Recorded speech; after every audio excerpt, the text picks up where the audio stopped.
Okay then, so let's move on to our material today. Jadi materi kita hari ini tuh tentang present participles dan past participle. Mungkin masih agak jarang didengar. Mungkin kalau orang Indonesia bilangnya verb ing ya, lebih sering dengar verb ing. Jadi kalau istilah luar negerinya atau istilah bakunya biasa namanya present participle. Nah, sekarang kita bahas present participle dulu. Jadi ada dua topik, present dan past participle. Nah, yang pertama itu present participle itu seperti yang saya bilang tadi, dia itu verb ing. Dan verb ing dalam bahasa Inggris itu bisa fungsinya dua, bisa sebagai kata kerja, bisa juga sebagai kata sifat atau adjektif. Nah, yang mana yang kapan dia disebut kata kerja, yaitu kalau dia didahului oleh to be. Jadi seperti saya bilang kemarin di grup WhatsApp itu ada beberapa to be kan, yang am, is, are, was, were, be, dan being, itu semua namanya to be. Jadi kalau ada to be plus verb ing berarti dia kata kerja, be plus verb ing dia verb. Jadi di sini ada contohnya, the train is arriving at the station now. Jadi keretanya sedang tiba di stasiun sekarang. Jadi is arriving di sini itu dia adalah verb atau kata kerja. Atau misalkan contoh yang lain, we are learning TOEFL atau we are learning English. Jadi itu are learning itu dia sebagai verb. Atau intinya kalau dia ada be atau to be, baik itu am, is, are, was, were, bahkan be, been, being, dan diikuti oleh verb ing, berarti dia adalah kata kerja. Jadi keretanya sedang tiba sekarang. Dan salah satu ciri present continuous itu adalah keterangan waktunya ya. Now, the moment, currently. Nah, sekarang kapan dia sebagai adjektif atau sebagai kata sifat?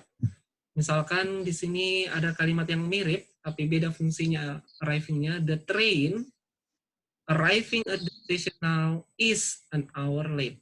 Jadi meskipun sama-sama arriving, sama-sama tiba, tapi kalau kita lihat di sini tidak ada kata to be di sini, tidak ada kata is kayak yang di atas. Tidak ada is. Berarti dia di sini fungsinya sebagai adjektif atau kata sifat yang menjelaskan train itu sendiri. Jadi train kan kereta. Jadi kereta yang mana? Kereta yang sedang tiba di stasiun sekarang.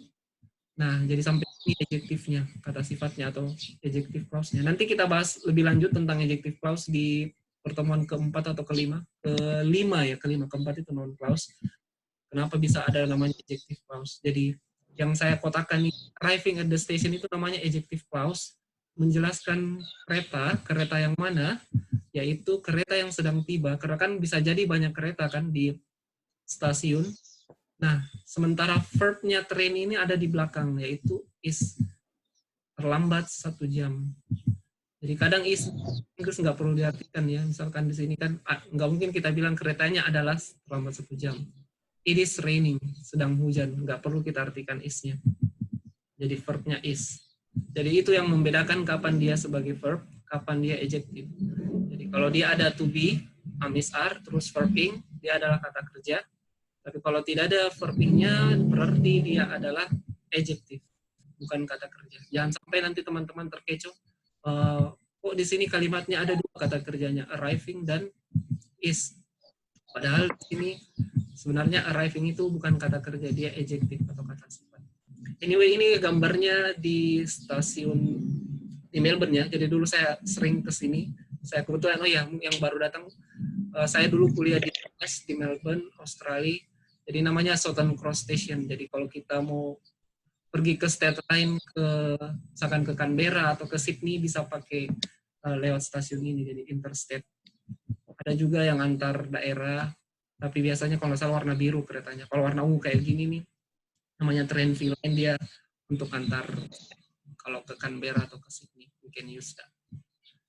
About 8 hours kalau nggak salah, 8 jaman kalau naik kereta dari Melbourne ke Sydney. Kalau naik pesawat cuma sejam. Anyway, jadi intinya kalau present, kalau ada pertanyaan atau kalau terlalu cepat bisa bilang ya, jadi saya bisa lambat atau bisa langsung ditanyakan kalau ada yang kurang. Go to the next slide. Nah, di sini ada tentang present participle. Jadi coba teman-teman lihat dulu dan dibaca baik-baik kira-kira yang mana jawabannya yang tepat. The film blah blah blah appearing at the local theater is my favorite. My favorite. Nah, seperti saya bilang dari kemarin, jadi kalau kalian kerja soal langsung, teman-teman cari subjek verbnya yang mana subjeknya, yang mana verbnya, terus apa yang hilang, nggak ada subjeknya kah atau nggak ada verbnya, tinggal cari di pilihannya. Menurut teman-teman di sini yang mana kira-kira jawabannya? A. Alfa, oke, ada yang lain? Oke, alfa ya, let's see. Kalau gitu kita mulai analisa soalnya dulu. Subjeknya di sini yang mana? Soal the film appearing at the locator is my favorite. Ada nggak subjeknya? The film. Film. Jadi highly likely kemungkinan besar itu pasti subjeknya itu di awal ya. Oke, the film is the subject. Berarti subjek sudah aman. Kita tidak butuh subjek. Berarti Charlie sudah pasti salah ya. Karena kalau kita bilang the film it, berarti dia double subject kan. Oke, great. Terus kata kerjanya ada atau tidak? Verb. Ada. Yaitu? Is. Oke, is. Is adalah verb. Jadi ingat, am, is, are, was, were itu juga bisa sebagai kata kerja kalimat nominal ya, yang saya bahas kemarin di grup WA. Jadi dia juga bisa sebagai kata kerja. Kalau am, is, are, jadi dia sebenarnya lumayan tricky sih. Dia bisa kata kerja inti, ordinary, yang seperti saya bilang juga, dia bisa juga sebagai kata kerja bantu. Maksudnya kalau di sini dia ketemu sama noun, verb, adjective, berarti dia kata kerja inti. Karena tidak ada misalkan is, study, dia kata kerja bantu. Kalau di sini tidak ada tambahan kata kerja yang lain, berarti dia di sini is kata kerja inti atau ordinary. Terus, di sini ada kata appearing. Di sini appearing ini dia adjektif atau verb, kata kerja atau kata sifat? Adjektif. Oke, adjektif ya. So it depends actually. Jadi sebenarnya bisa kata kerja, bisa kata sifat. Tapi kan berhubung karena tadi di sini kita sudah punya kata kerja is, sudah ada is di belakang kan. Jadi kita tidak butuh kata kerja lagi. Jadi seandainya kita masukkan di sini is, the film is appearing, berarti kalimatnya menjadi double verb kan. Seperti saya bilang tadi kan, kalau dia ada to be plus verb ing, berarti ini namanya verb. Sementara kita sudah punya verb di belakang kan, is. Berarti we don't need is or to be here. Berarti sama dengan kan was kan juga to be. Kalau kita bilang was appearing, sedang muncul di masa lampau, berarti dia juga double verb, dua kata kerjanya. Sementara kita sudah punya verb di belakang, yaitu is. Berarti yang paling tepat memang jawabannya adalah alpha. Now itu dia adalah keterangan waktu, artinya sekarang. Jadi maknanya di sini film yang sedang muncul sekarang di lokal teater atau di bioskop lokal adalah favorit saya. Jadi ini yang namanya adjective clause ya, nanti saya bahas lebih lanjut. Jadi mulai dari sini itu yang saya beri kotak itu namanya adjective clause yang menjelaskan film. Film yang mana? Film yang sedang muncul di lokal teater. Jadi sebenarnya ini kalimat bisa jauh lebih sederhana. Misalkan kalau kita hilangkan adjective clause-nya saja, misalkan begini. Langsung saja, the film is my favorite. The film is my favorite. Film itu adalah favorit saya atau kesukaan saya. Cuman kenapa sebuah kalimat bisa panjang dalam bahasa Inggris ya karena ini. Karena ada adjective clause-nya, ada yang menjelaskan film yang mana. Oke, ini question so far tentang present participle. Jadi ini sebenarnya agak mudah dipahami, beda dengan nanti past participle kadang agak mengecoh. Jadi intinya present participle itu ini, jadi kadang bisa sebagai adjective atau part of verb. Seperti saya bilang tadi, jadi saya review sedikit. Dia menjadi part of verb kalau dia ditemani, accompanied by be. Di kemarin kan sudah saya sebutkan am, is, are, was, were, atau be, been, being. Kira ik ada 8. Sementara kalau dia sebagai adjective atau kata sifat, tinggal lihat sebelumnya, sebelum verb ing-nya ada enggak to be-nya. Kalau ada to be berarti dia verb. Kalau tidak ada to be berarti dia adjective atau sifat. Now let's have a look at the sample questions. Jadi di sini ada 5 contoh soal. Let's have a look at the first one. Jadi kita lihat coba yang pertama dulu. Kita coba langsung identify atau mengidentifikasi verb ing-nya atau present participle-nya. Di nomor 1 di sini verb ing-nya itu kan ada kata crying. Crying. Ya, yang mau saya tanyakan dia di sini crying itu kata sifat atau kata kerja? Adjective or verb? Adjective. Betul. Jadi lihat di sini kan. Di sini kan tidak ada to be. Berarti otomatis dia adalah adjective. Adjective. Jadi ada penandanya kalau tidak ada to be, oh ini kata sifat ini. Adjective yang menjelaskan baby. Bayi yang sedang menangis itu. Oke, berarti subjeknya di sini adalah Crying baby. Oke, the crying baby ya. Verbnya crying baby. Yes. Oke, needs perlu untuk diambil, needs to be picked up. Jadi subjeknya ada, verbnya juga ada. Berarti jawabannya correct atau incorrect, benar atau salah? Correct, well done. Now the second one, verb ing-nya adalah ada 2 di sini yang yaitu lying dan washing room. Kita ke yang lying dulu. Ini lying verb or adjective? Ini kan kata sebelumnya. Ya, betul. Dia verb ya, karena ada to be kan. Seperti saya bilang tadi, kalau dia ada to be, berarti dia verb atau kata kerja. Kalau washing room, washing, dia verb atau adjective? Oke, great, adjective. Karena dia di sini tidak ada to be kan. Berarti dia di sini kata sifat yang menjelaskan room. Ruangan apa? Ruangan untuk mencuci. Okay, so this is an adjective. Sekarang kita identify subject verbnya. Subjeknya di sini kalimatnya adalah di nomor 2. Clothes. Oke, the clothes. Verbnya adalah Are lying. Are lying. Oke. Ada enggak kata kerja yang lain selain are lying di sini? Should go.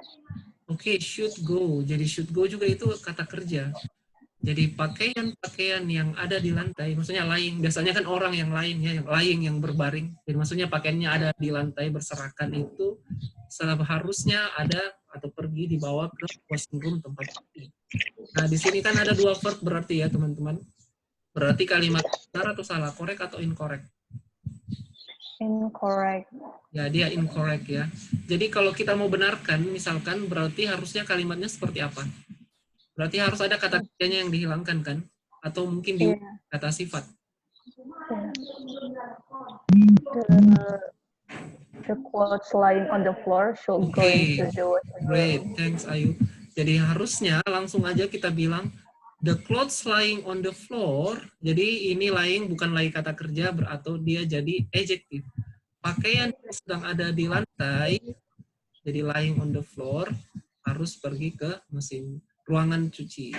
Jadi udah sampai sini. Lying on the floor, dia adalah adjective atau kata sifat yang menjelaskan clothes. Clothes yang mana? Clothes yang ada di lantai. Should go into the washing room. Jadi verbnya clothes itu ada di belakang sini. Harus pergi ke tempat cucian. Next, the third one. Mungkin kita bahas satu lagi terus kita ke past participle. Takutnya running out of time. Okay, number 3. The waitress bringing the steaming soup to the waiting dinners. Yang mana present participle-nya dulu, verb ing-nya dulu di sini. Bringing. Oke, ada 3 ternyata ya. Bringing ini adjective or verb? Adjective. Oke, great, adjective. Jadi perhatikan aja ada to be atau tidak di sebelumnya. Di sini berhubung karena tidak ada to be, berarti dia adjective atau kata sifat.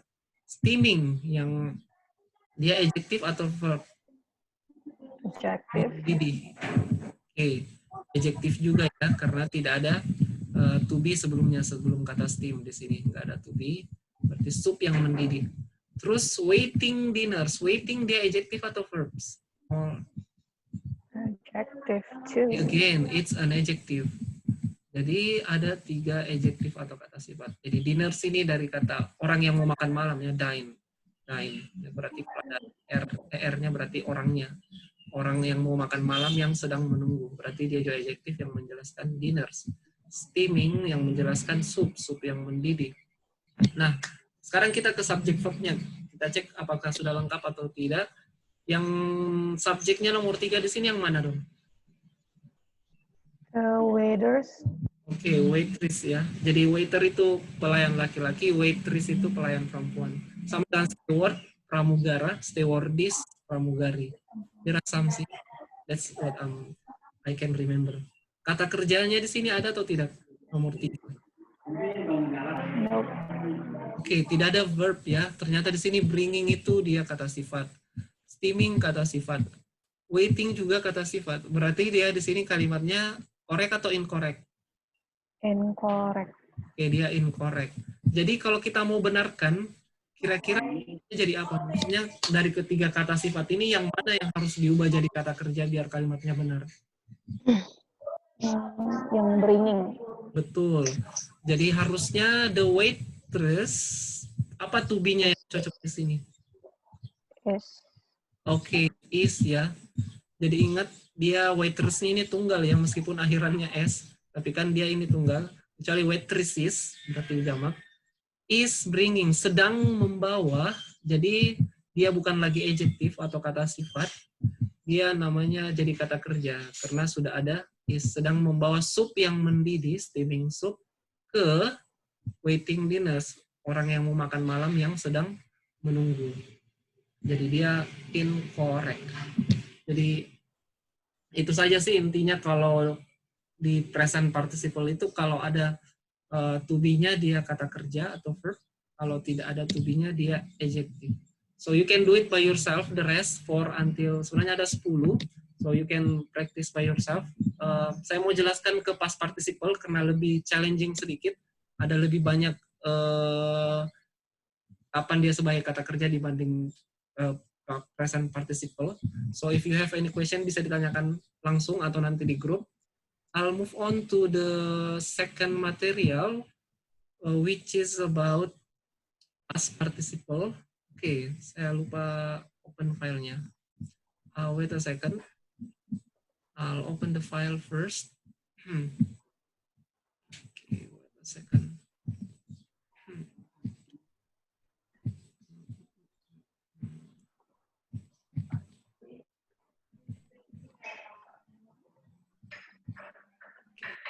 It is.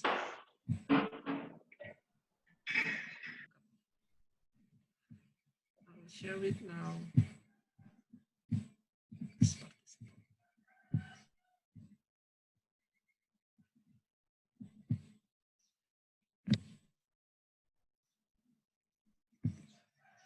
Oke, nah sekarang, anyway, suara saya masih bisa kedengaran? Clearly? Can you hear me, guys? Kalau PowerPoint-nya kelihatan nggak? Harusnya saya tanya dari awal ya. Oke, jadi sekarang kita bahas tentang past participle ya. Jadi past participle, jadi sebenarnya agak mirip dengan yang tadi, present participle. Bedanya, mungkin kita juga masih agak awam kalau bilang past participle, dia sebenarnya ini sama aja dengan verb 3 ya, kalau orang Indonesia bilang verb 3 atau kata kerja ketiga. Nah, contohnya verb 3 yang seperti apa? Let's have a look. First. Okay, we've got 10 minutes. Nah, seperti ini. Jadi sama tadi, past participle itu dia bisa berfungsi sebagai verb, bisa juga sebagai adjective atau kata sifat. Nah, kapan dia sebagai verb? Jadi saya bahas dulu sebagai verb. Kalau dia ada dua kemungkinan. Beda sama present participle tadi, dia kalau dia ketemu to be, otomatis dia kata kerja atau verb. Nah, kalau past participle itu dia bisa sebagai kata kerja kalau dia diikuti dua. Pertama diikuti have, atau tensesnya jadi present perfect ya. Misalkan I have eaten, she has left, dia telah pergi. Dia adalah kata kerja. Kedua itu diikuti oleh to be, berarti dia jadi kalimat pasif ya. Jadi to be plus verb 3 itu misalkan I was beaten, saya lagi dipukul kemarin. I was taught, saya diajar oleh bla bla bla. Nah, di sini ada contohnya. The mailman has left a letter in the mailbox. Jadi mailman ini kan subjek. Has left. Jadi perhatikan ada kata has. Jadi kalau ada kata to have, jadi kemarin juga saya sempat bahas di grup, to have itu ada 3 ya. Have atau has kalau dia present, terus kalau had kalau dia lampau kita pakai had. Apapun subjeknya pakai had. Kalau has kan kalau subjeknya tunggal, berhubung karena mailman-nya di sini cuma 1 orang, berarti dia pakai has. Terus berarti kata setelahnya itu harus kata-kata kerja ketiga. Dan otomatis dia adalah verb. The mailman has left a letter in the mailbox. Nah, itu kalau dia sebagai verb. Nah, itu case pertama. Case kedua, kapan verb 3 atau past participle sebagai kata kerja, yaitu ketika diawali oleh to be. Jadi, am, is, are, was, were, seperti yang kemarin sebut-sebut, be, been, being. Jadi di sini kan ada to be plus verb 3 itu dia jadinya kalimat pasif ya, kalau kita biasa pelajari atau passive voice. Berarti taught di sini dia adalah kata kerja atau verb. Kelas yang diajar oleh Profesor Smith, kelasnya diajar oleh Profesor Smith. Jadi taught di sini sebagai kata kerja. Jadi pertama kalau dia diikuti atau bukan diikuti sih, diawali atau didahului oleh to have. Kedua, ketika diawali oleh to be, yang artinya pasif. Kalau tadi to have artinya telah, kalau sini artinya di atau ter, kalimat pasif. Nanti akan saya share juga, kayaknya ada di link yang saya share tadi pagi di Google Classroom. I'll find yang more specific bahas tentang perfect sama passive voice. Sekarang kita lihat kapan dia sebagai adjective atau kata sifat, yaitu contohnya seperti ini. Nah, kalimatnya mirip. Dia sebagai kata sifat ketika tidak diikuti atau not accompanied by yang tadi yang saya sebut, to be atau to have. Contohnya, the letter left in the mailbox. Jadi left, perhatikan di sini, dia kata kerja ketiga. Jadi hati-hati yang sama kata kerja yang tidak beraturan ya. Kadang dia bentuknya sama. Jadi salah satunya ini, dia bisa kata kerja kedua, leave, left, left. Dia bisa juga kata kerja ketiga. Tapi di konteks ini dia kata kerja ketiga atau adjective karena sudah ada kata kerjanya was di sini di belakang.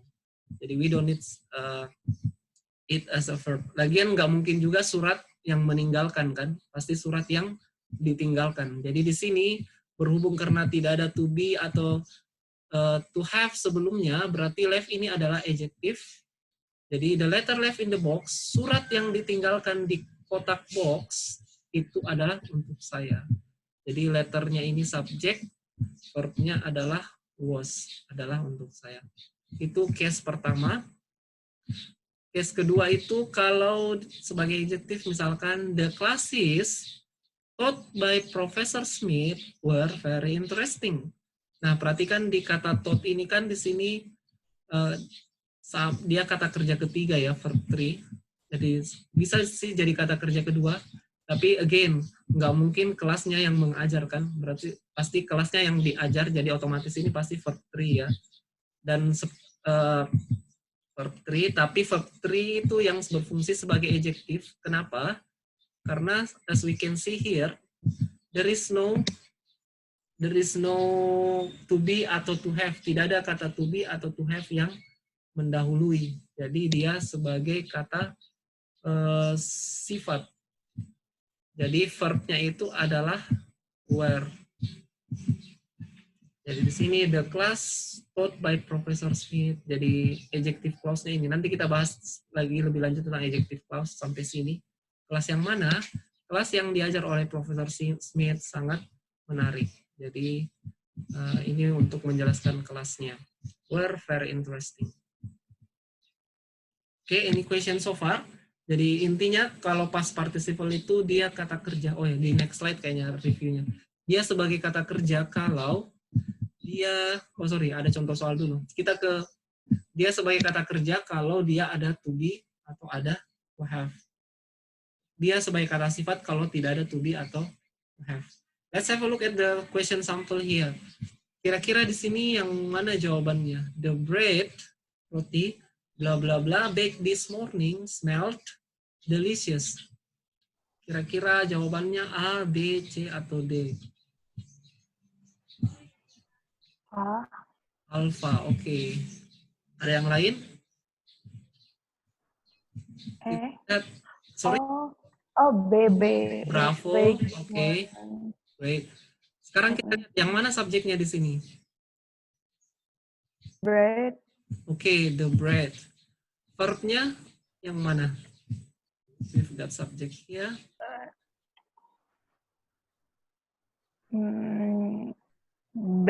Bake.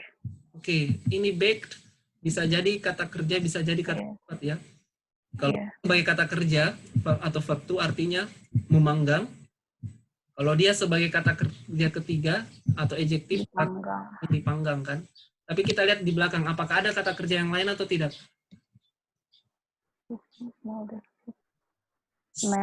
Smelled. Oke. Baunya atau rasanya enak. Baunya ya, smell bukan feel. Berarti otomatis dia di sini kata kerja kedua kan? Baunya enak. Berarti di sini sudah ada subjek dan kalau ini masih tanda tanya ya karena kita nggak tahu apa yang ada di sini kan, apakah dia to be atau bukan.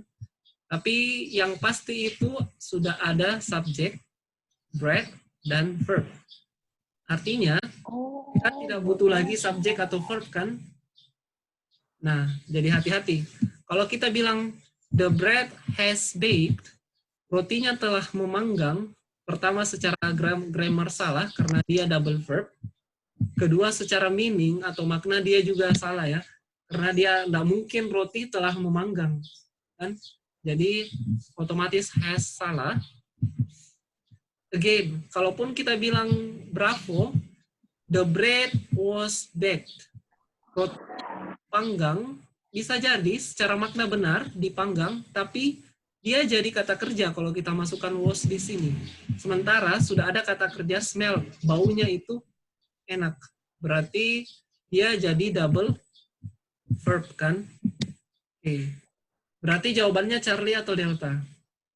Delta. Oke, Delta. Kenapa Charlie salah? Kenapa it itu salah? Sudah ada subjek. Betul. Jadi sudah ada subjek bread ya. Jadi dia jadinya double subject. Karena kita sudah punya subjek bread. Oke, so Mau nanya. Yap, boleh. Kalau misalnya kita anggap yang bake-nya jadi kata kerja terus smell-nya yang jadi adjective, itu nggak boleh ya? Dibalik kan ya, jadi iya. Paham. Jadi misalkan kita bilang di sini the bread has baked, was baked. Yang ini yang lebih masuk ya, dipanggang. Ini dipanggang pagi ini yang enak. Kayak gimana ya? Kurang ini ya. Itu kan? Smell delicious. Jadi agak kurang tepat. This morning, lagian juga nggak mungkin this morning smell delicious. Pagi ini yang terasa enak. Agak rancu sih. Oh, berarti smell-nya ini adjektifnya yang this morning, bukan. Oh, paham. Oke. Berarti adjektif di sini jelasin yang this morning-nya ya. Betul. Kalau pakai case yang kata kerja yang di depan. Oh iya ya, oke. Iya, betul. Jadi harusnya memang di sini bake-nya yang sebagai adjektif. Jadi smell itu sebagai verb atau kata kerja kedua. Yeah, thanks for asking. Because it's less than 1 minute left, so we can continue discussion in WhatsApp group. Kalau masih ada pertanyaan, nanti saya akan post quiznya.